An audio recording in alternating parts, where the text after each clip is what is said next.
mengucapkan terima kasih sudah hadir. Bagaimana kabarnya? Alhamdulillah baik Bu. Alhamdulillah. Apakah di antara teman-teman semua di sini sudah saling mengenal? Sebagian Bu. Sebagian sudah saling mengenal ya. Untuk lebih akrab dan dekat lagi, kita akan perkenalan diri terlebih dahulu, sebutkan nama dan berasal dari mana. Silakan dimulai dari siapa? Saya ya Bu. Boleh. Perkenalkan, nama saya Listiani, saya dari Sukatani. Ya. Nama saya Susuali Saada, saya dari Sukasari. Nama saya Titin Radija, saya dari Tegawaru. Nama saya Wina Wahyuni dari Sukatani. Ya baik, ada Teh Listi, ada Teh Cucu, ada Teh Titin, dan juga ada Teh Nina. Nah, saya sendiri, nama Rika Wulandari, saya dari Purwakarta. Nah, apakah cukup untuk perkenalan kita? Cukup Bu. Baik, sebelum memulai proses konseling, alangkah baiknya kita awali dengan kegiatan berdoa. Berdoa, mulai.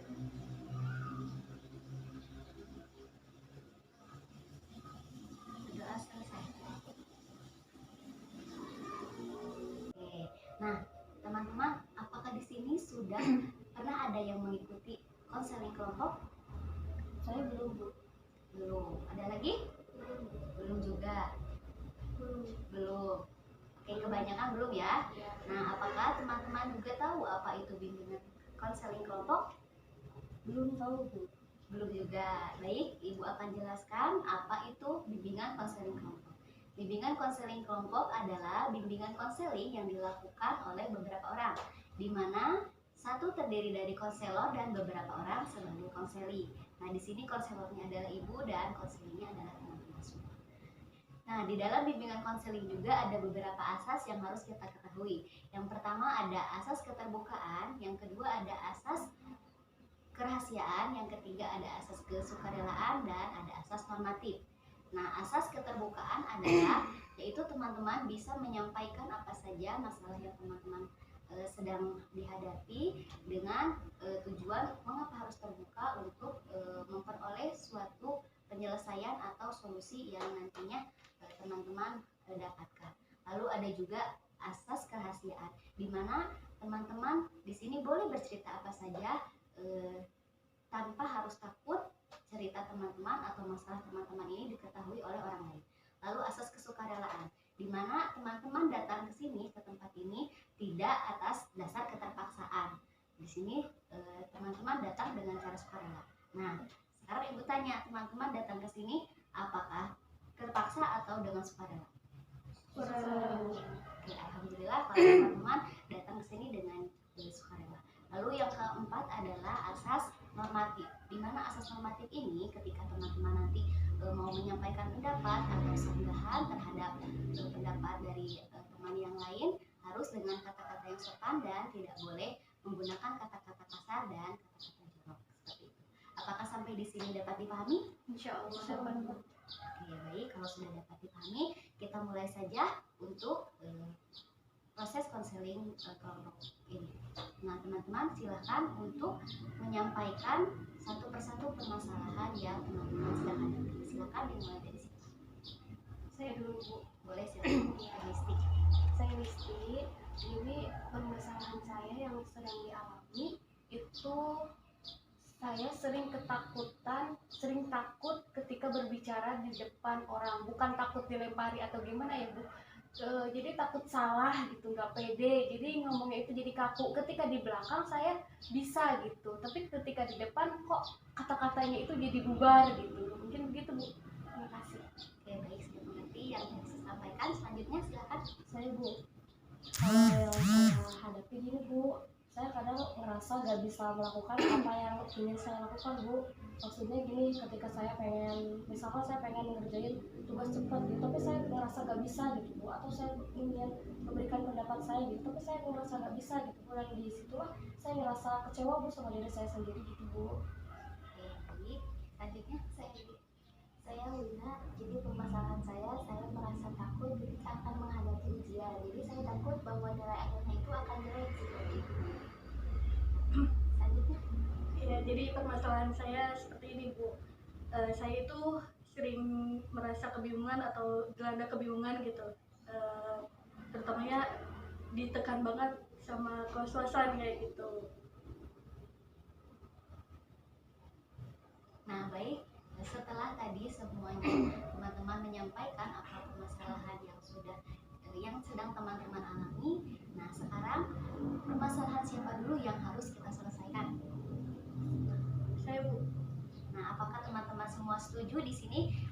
Kita akan menyelesaikan dulu masalah yang sedang Teh Titin hadapi. Boleh Bu. Setuju ya? Setuju. Oke, silakan Teh Titin sekarang ceritakan kembali secara detailnya bagaimana permasalahan yang sedang Teh Titin itu hadapi. Baik, terima kasih Bu sebelumnya sudah mengizinkan saya untuk bercerita kepada teman-teman semua. Jadi permasalahannya yang awal banget itu mungkin ini sebuah permasalahan keluarga gitu atau secara pribadi gitu. Permasalahannya dulu itu orang tua pas saya keluar SMA atau MA itu saya memilih dua pilihan antara melanjutkan pesantren sama melanjutkan kuliah. Nah, keinginan orang tua saya itu saya melanjutkan kedua-duanya. Nah, yang jadi permasalahannya itu, jadi orang tua saya itu tidak ingin saya menikah ketika pas lagi kuliah. Jadi pengennya itu saya menikah itu setelah lulus kuliah. Ternyata sekarang yang jadi permasalahannya saya itu sudah semester 7. Nah, yang jadi permasalahan dari orang tua saya itu dari sekarang juga belum waktunya lulus kuliah, saya sudah diperbincangkan sama keluarga saya untuk dijodohkan sama seseorang. Dan sebab itu saya pun merasa terganggu baik perkuliahannya maupun dengan pekerjaan saya sendiri gitu. Jadi terasa kata-kata itu atau rencana itu pun selalu menghantui pikiran saya gitu. Baik, nah teman-teman, setelah mendengarkan apa yang cerita dari Teh Titin, ada yang mau menanggapi? Saya boleh bertanya dulu nggak Bu? Boleh. Ya, Kak Teh Titin ya. Teh Titin, saya mau bertanya dulu, kenapa Teh Titin nggak mau dijodohkan gitu? Oke. Kenapa saya tidak mau dijodohkan? Karena saya itu sudah memiliki seseorang gitu Teh. Jadi bingungnya di sana gitu. Oke, lanjut dulu yang lain Bu. Saya Boleh. apakah Teh Titin juga pernah membicarakan itu ke orang tua kalau Teh Titin udah punya seseorang? Nah justru itu Teh, saya pun sudah membicarakan ini semua gitu kepada keluarga saya, kepada khususnya orang tua saya gitu. Sudah membicarakan bahwa saya itu punya seseorang, punya pilihan sendiri gitu. Tetapi orang tua tidak begitu yakin pada pilihan saya sendiri. Ada yang ingin menanggapi lagi? Saya Bu, Silakan. saya ingin bertanya ya sama Teh Titin, Iya. kenapa orang tua Teh Titin tidak yakin dengan pilihan Teh Titin itu sendiri? Karena orang tua saya itu menginginkan saya setelah menikah itu tinggal berdekatan dengan orang tua saya gitu Teh. Sedangkan si pilihan saya sendiri itu pilihan saya sendiri itu pengen saya itu tinggal bersamanya gitu. Oh, jadi daerah Teteh sama si pilihan Teteh itu berjauhan gitu Iya. ya? Oh, iya. Jadi bentroknya di sana gitu Teh. Jadi adanya permasalahan itu dari sana saya sempet down gitu Teh. Terus hilangnya semangat sampai saya pun jatuh sakit pas waktu ada permasalahan itu karena adanya tekanan dari keluarga khususnya dari keluarga papa saya sendiri gitu. Dari tekanannya itu dari sana sini gitu. Terus saya itu gak fokus sama kuliah, gak fokus sama pekerjaan juga gitu. Sedangkan kuliah sekarang itu sudah semester 7 gitu, sudah akhir, sudah waktunya untuk serius, sudah waktunya untuk benar-benar gitu. Ternyata dengan adanya permasalahan ini jadi pikiran saya itu terganggu banget gitu. Dengan mengikuti konseling ini saya berharap bisa menyelesaikan permasalahan ini. Nah, jadi teman-teman, masalah yang sedang dihadapi Teh Titin yaitu mengalami rasa ketakutan yang berlebihan yang diakibatkan karena takutnya dijodohkan dengan pasangan yang bukan dari pilihannya. Nah, dan itu juga menjadi sebab terganggunya perkuliahan Teh Titin dan juga pekerjaannya. Nah, jadi di sini kita bersama-sama akan menemukan dan mencari solusi. solusi terbaik untuk permasalahan yang sedang dialami oleh Teh Titin. Nah, sekarang siapa dulu yang ingin menyampaikan pendapatnya? Saya Bu. Silakan. Menurut saya Teh Titin lebih mengkomunikasikan lagi dengan orang tua Teh Titin, baik itu perihal pasangan maupun perkuliahan seperti itu. Baik, ada lagi yang ingin menyampaikan Saya pendapatnya? Bu, Silakan.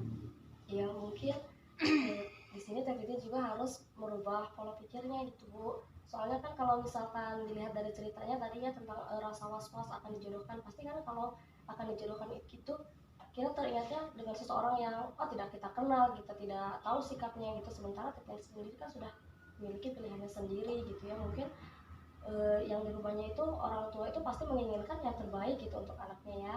Dan juga yang keduanya, kan Teh Titin sedang kuliah ya, mungkin Teh Titin sekarang harus lebih memprioritaskan apa yang memang seharusnya diprioritaskan saat ini gitu, supaya fokusnya bisa kembali lagi gitu.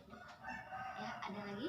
Kalau menurut saya begini, jadi Teh Titin jangan terlalu memikirkan tentang perjodohan, pikirkanlah dulu, prioritaskan yang sudah di depan mata, yaitu tentang kuliah. Kan sebentar lagi sudah di semester akhir, tinggal beberapa langkah lagi begitu ya. Toh kan orang tua Teh Titin juga menginginkan Teh Titin menikah setelah lulus begitu.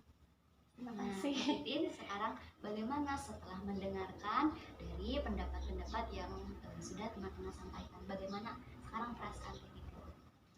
Alhamdulillah ya, perasaannya itu sangat lega gitu ya. Terima kasih banyak ya kepada teman-teman yang sudah memberikan solusi kepada saya gitu. Jadi di dalam kos-kosan itu tidak terlalu menumpuk di dalam pikiran saya gitu. Jadi sudah begitu tenang gitu, sudah begitu lega. Nah, tadi kita bersama-sama sudah menemukan solusi untuk permasalahan yang sedang Teh Titin hadapi. Nah, saya di sini akan bertanya, hikmah apa yang dapat kita ambil pada bimbingan konseling hari ini? Ada yang ingin berpendapat? Ya, Silakan. harus bersikap tenang Ya. terus harus merubah pola pikir ya. Ya. Ya, begitu. Ya, selain itu, selain bersikap tenang dan merubah pola pikir, ada lagi?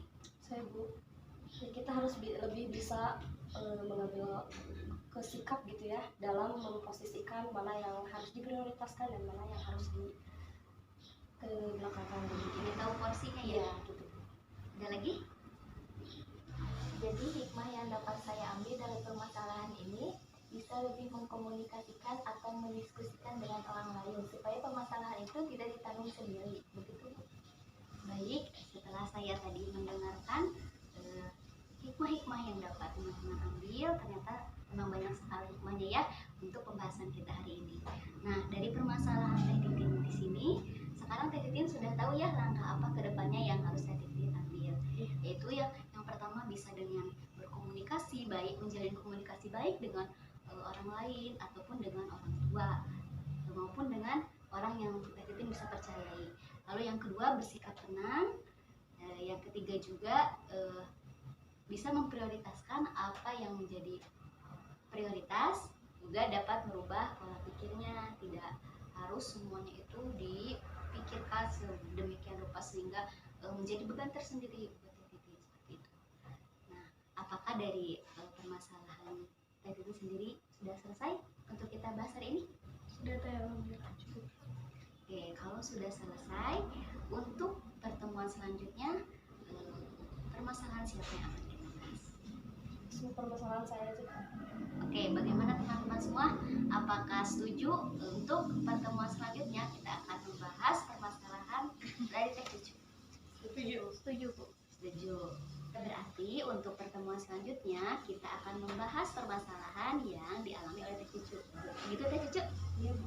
Baik teman-teman, apabila sudah cukup, kita akhiri pertemuan hari ini dengan mengucapkan alhamdulillah bersama-sama. Alhamdulillahirobbilalamin. Ibu ucapkan terima kasih. Wassalamualaikum warahmatullahi wabarakatuh. Waalaikumsalam warahmatullahi wabarakatuh.